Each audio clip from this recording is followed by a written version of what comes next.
Ok, donc on a 4 colonnes, mais faites différemment de ce qu'on avait là au-dessus, 4 colonnes dans un bloc.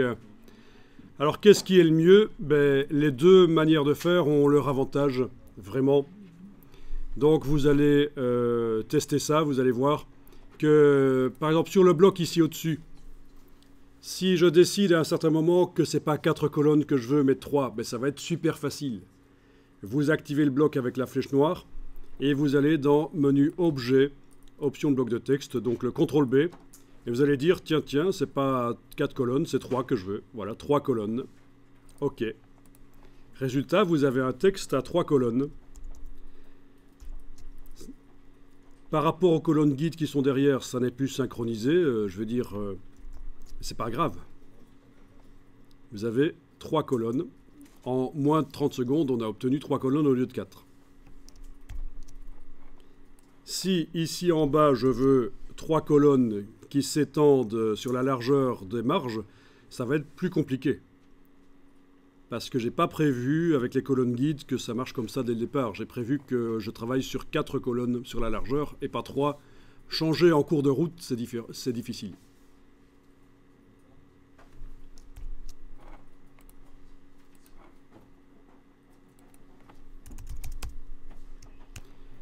Bon, donc avantage des colonnes dans le bloc texte avec CTRL B par rapport aux colonnes qui sont créées selon les guides qu'on a mis sur les pages.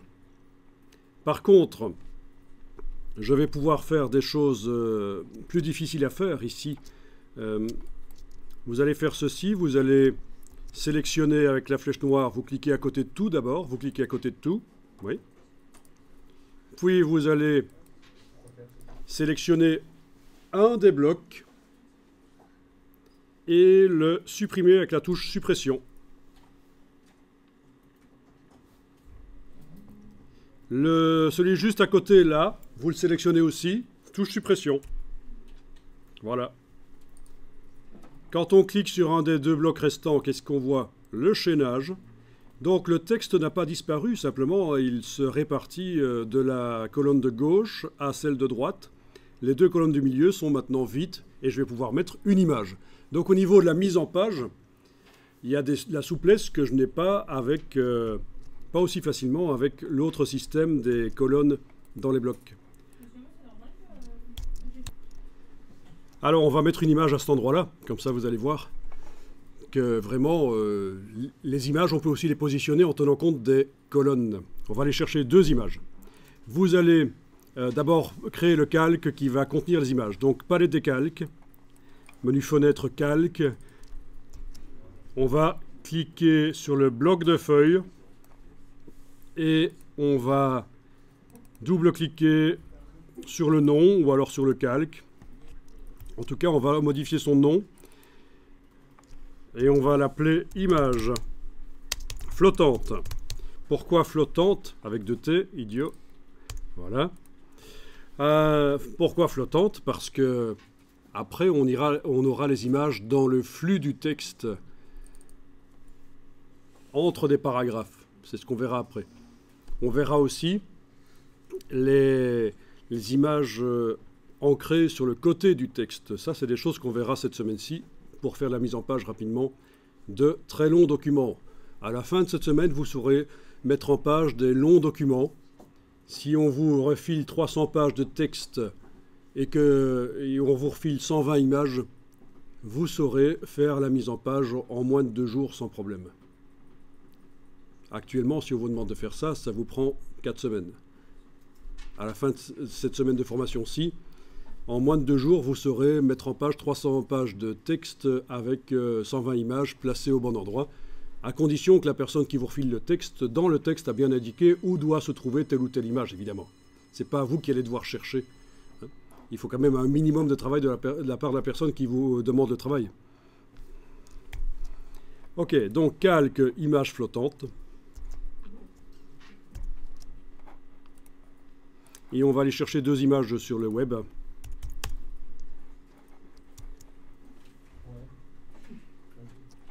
Donc vous allez dans Google et vous allez rechercher des images que vous avez le droit d'utiliser.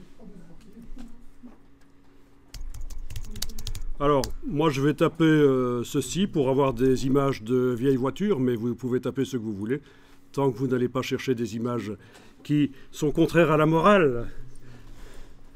Attention, hein. Donc pas d'image de Kim Kardashian ou n'importe quoi, je ne veux pas voir ça. Alors, je vais taper ici entre guillemets public domaine. C'est une des manières de trouver des images que j'ai le droit d'utiliser. Voilà.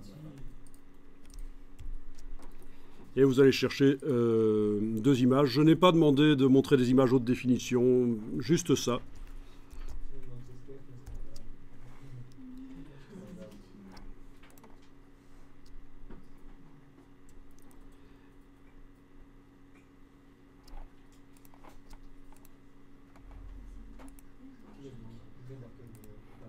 N'oubliez pas d'afficher l'image. Ne prenez pas l'image qui est là pourrie. Vous cliquez sur afficher l'image pour demander l'image avec tous ces pixels. Il y a un firewall qui pose problème ici sur certains sites. C'est pas grave, on va y arriver. Alors prenez des images qui ne sont pas sur un fond blanc. Pas des voitures montrées sur un fond blanc, ça n'a pas d'intérêt. Voilà. Vous enregistrez ça dans le dossier d'aujourd'hui, c'est important. Il faut que les images soient à côté des documents InDesign. Parce que si ce n'est pas le cas, quand vous allez transférer le document vers un autre ordinateur, il faudra refaire les liens. C'est ça le problème.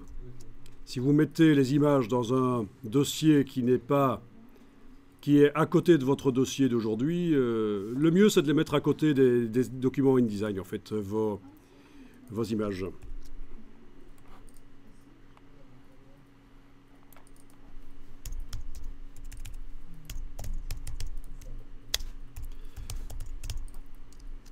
Voilà. Vous nommez comme vous voulez les images, en fait.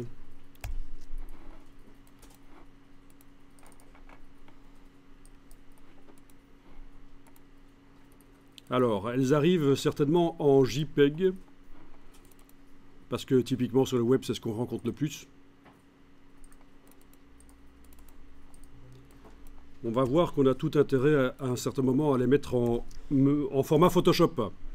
Mais on verra ça plus tard. D'abord, utilisez ça.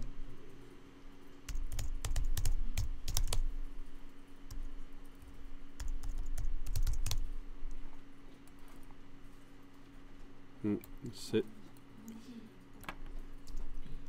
Voilà.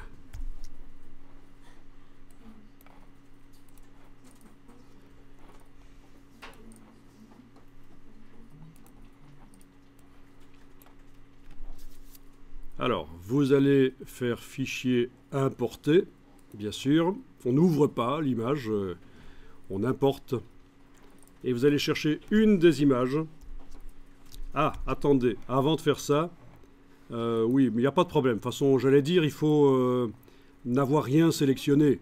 Il ne faut pas que quelque chose soit sélectionné. Mais ce n'est pas très grave, je pense, parce que vu que nos blocs contiennent déjà du texte, ça ne devrait pas être remplacé par l'image quand on va la chercher. Parce que vous voyez, on a une option ici, remplacer l'élément sélectionné.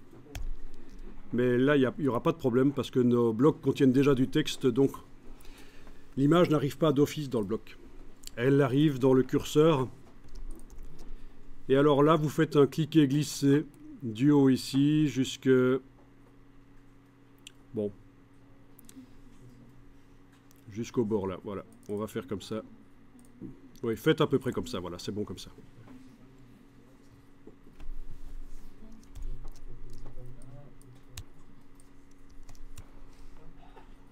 Voilà, et là, vous allez prendre la flèche noire et avec les poignées, vous allez agrandir le bloc. Parce qu'on s'éloigne des proportions de l'image en fait. L'image n'a pas les mêmes proportions que la largeur des deux colonnes comme ça.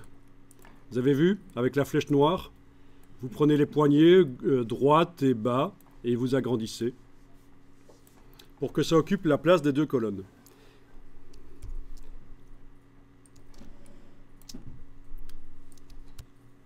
Et puis vous allez demander que l'image remplisse le bloc. Alors essayez ceci, objet, ajustement, ajuster le contenu proportionnellement. Bon, ça vous met l'image vue en entier. Mais il y a un espace en haut et en bas peut-être, ou à gauche ou à droite. Ça dépend si votre image était fort horizontale ou verticale. C'est pas génial.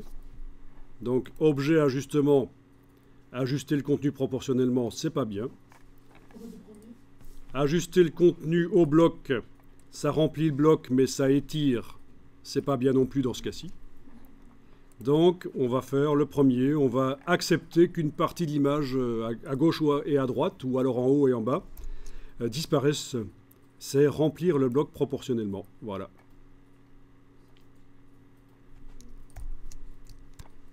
Vous double-cliquez et vous devriez voir, vous êtes descendu au niveau du contenu du bloc, vous devriez voir les poignées. Bon, ce qui nous intéresse surtout quand on a fait ça, c'est avec la flèche d'aller bouger l'image dans son bloc, avec la touche majuscule aussi peut-être, pour repositionner. Parce que bon, ce qui m'intéresse surtout dans cette image, c'est le devant ici, donc voilà. J'accepte qu'il y ait plus de la partie droite de l'image qui soit invisible en dehors du bloc par rapport à la partie gauche, parce que je veux montrer ceci de manière centrale.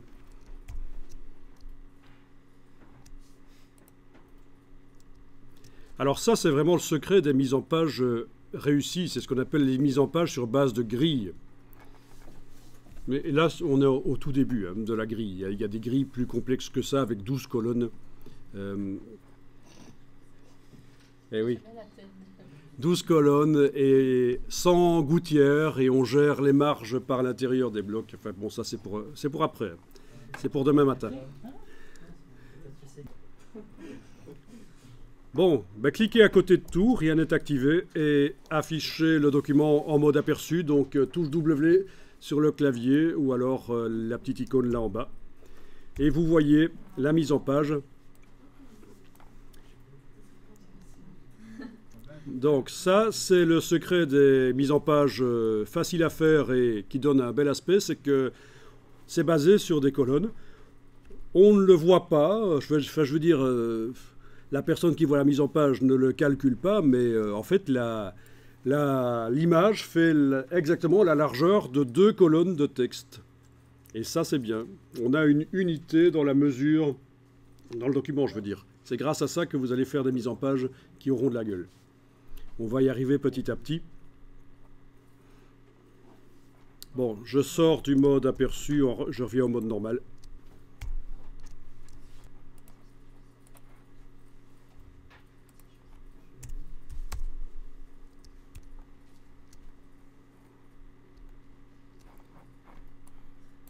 Ok. Alors,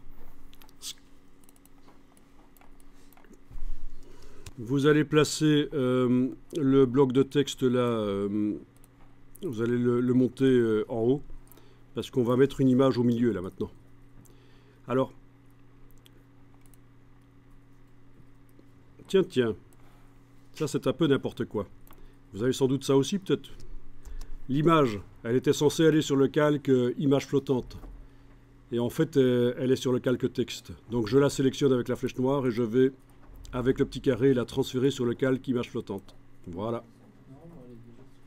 C'est parce que vous aviez votre calque image flottante qui était activé, mais moi, sans doute que j'avais été cliqué sur un des blocs texte, et alors, bon, ça avait activé le calque, et forcément, l'image est arrivée sur le mauvais calque. Alors, vous allez chercher l'autre image, mais cette fois-ci, faites attention que la première image ne doit pas être activée. Aucun bloc ne doit être activé. Vous cliquez à côté de tout et vous allez faire Fichier, Importer. Vous allez chercher l'autre image et vous allez la placer sur la largeur de 4 colonnes. Voilà.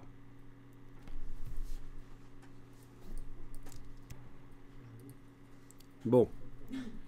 Ça va me demander du boulot. Ici, il va falloir que je redimensionne le bloc à nouveau. Donc, je peux faire l'autre manière avant d'aller chercher l'image. Et là, je viens de faire CTRL Z. Je peux aller créer un bloc image. Ça pourrait aussi être un bloc texte. Vous allez voir que ça n'a pas d'importance. Tant qu'il ne contient pas de texte. Voilà, je fais un bloc texte, par exemple. D'accord ? J'aurais dû normalement utiliser le bloc image. Ça, c'est Les rectangles avec des diagonales, c'est une convention chez les imprimeurs. Quand on dessine des projets de mise en page, pour montrer les images, on fait un rectangle avec des diagonales. Mais là, j'ai fait un bloc texte, mais comme il est vide, je peux encore le remplir avec ce que je veux. Et là, je vais aller chercher l'image, donc fichier importé. Donc dans ce cas-là, il faut qu'il soit activé, parce que je veux vraiment amener l'image dedans. Fichier importé, je vais chercher l'image, et là, elle ne déborde pas. Enfin, je veux dire, elle ne déborde pas sur le texte en dessous. Parfait. Objet, ajustement, remplir le bloc proportionnellement, et voilà. Double-clic, bouger l'image. Voilà.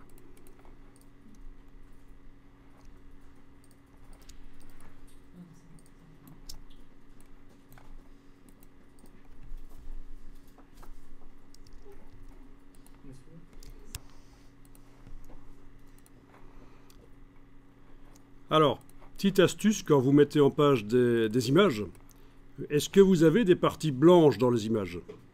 Certainement. Surtout sur les voitures, il doit certainement y avoir des reflets qui sont blancs.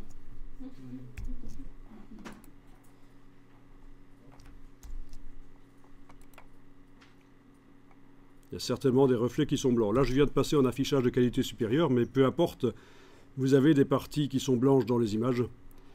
Alors, le papier, il est blanc aussi. Évidemment.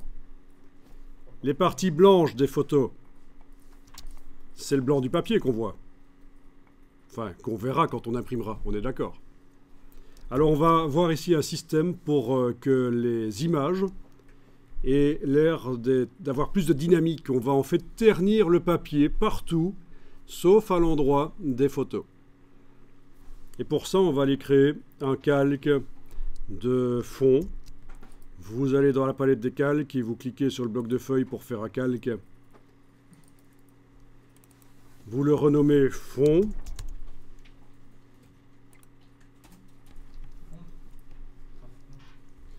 Et vous le déplacez en dessous de tous les calques. Logiquement, il est tout en dessous, c'est le fond.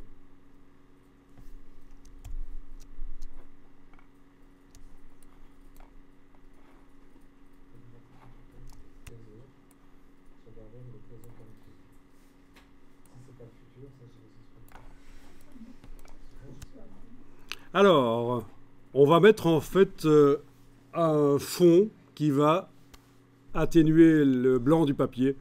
Et il faut qu'il soit sur toutes les pages. Donc, où est-ce qu'il faut le mettre, le fond? Ben, dans le gabarit. Il va être sur le calque fond, mais dans le gabarit. Donc, on double-clique sur le gabarit A. Et on va faire un bloc. Ça peut être avec ça, ça peut être avec ce qu'on veut. Un bloc qu'on fait déborder en dehors des limites de la page. Parce qu'on va certainement faire une impression à fond perdu à un certain moment, donc un bloc qui déborde. Comme couleur de contour, rien du tout. Comme couleur de fond, on va lui mettre... Alors on va lui mettre du noir qui va être... Enfin, on pourrait mettre du gris aussi, enfin je veux dire... C'est un peu compliqué. Commençons par du noir qu'on va teinter pour qu'il ne soit qu'à peu près qu'à... ici, pour la démonstration, je vais mettre 8%, mais 4% c'est déjà pas mal. Donc vous avez un bloc avec un fond gris. Je vais peut-être remonter encore un peu pour la démonstration. Sinon on ne le voit pas bien sur la projection. Voilà. 15%. Donc le papier va être sali par de l'encre à 15% d'intensité partout sur la feuille. Résultat, quand vous venez sur la page 12, le fond est gris, mais les photos, elles ont des blancs qui sont celui du papier, en fait. Donc elles ont l'air d'être plus lumineuses, contrastées, parce que vous avez atténué le blanc du papier en dehors des photos. Super astuce, que ce soit pour l'impression ou pour l'affichage de documents sur écran ou sur tablette, en mettant le fond blanc, pas vraiment blanc. Mais qu'est-ce qui se passe? Votre œil, il a l'habitude que le fond soit blanc. Il pense que c'est blanc, l'œil. C'est la référence. Le fond est blanc. Et quand il regarde les images, l'œil, ben, il voit un blanc encore plus blanc, donc ça donne l'impression que c'est lumineux. Donc, très bonne astuce. Ici, on y allait fort. Hein. 15% de noir, c'était quand même fort, mais enfin, l'avantage, c'est que vous devriez voir vraiment que le blanc des photos est un vrai blanc et que le fond est plutôt sali.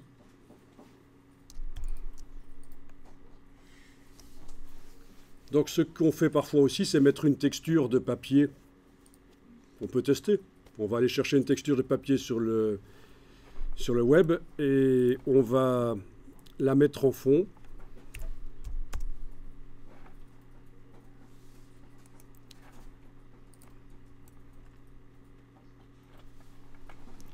Donc je vais taper Paper Texture. Dans mon cas, je tape public domaine entre guillemets.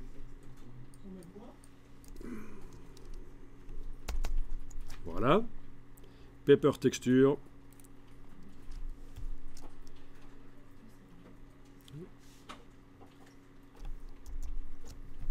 Tiens, en voilà une. 3888 sur 2500. En voilà une aussi. Ça a l'air un peu plus clair. Toujours la même dimension. Allez, essayons celle-là. La première qui vient là. Waouh, et on n'est même pas bloqué par le firewall, c'est incroyable. On est stotobinoche. Alors, ça va, la première, vous la voyez?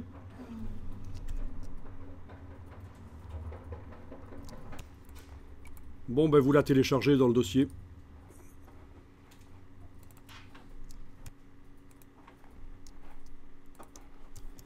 Vous allez dans InDesign, dans le gabarit, sélectionnez le bloc, importez la texture de papier.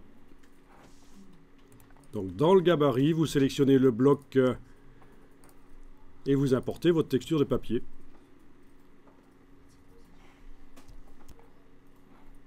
Objet ajustement, remplir le bloc proportionnellement. Voilà. Ben voilà, vous avez un fond avec... ben c'est pas du vrai blanc. Le papier sur lequel on imprime va être sali, entre guillemets, par cette texture. Ça peut être sympa aussi. Il y a plein de textures que vous pouvez faire. Donc on vérifie que la texture est correcte. Il faut penser aux performances d'affichage. Si vous avez une texture pixelisée comme ça, c'est peut-être juste une question de performance d'affichage dans InDesign. Affichage, performance d'affichage, affichage de qualité supérieure.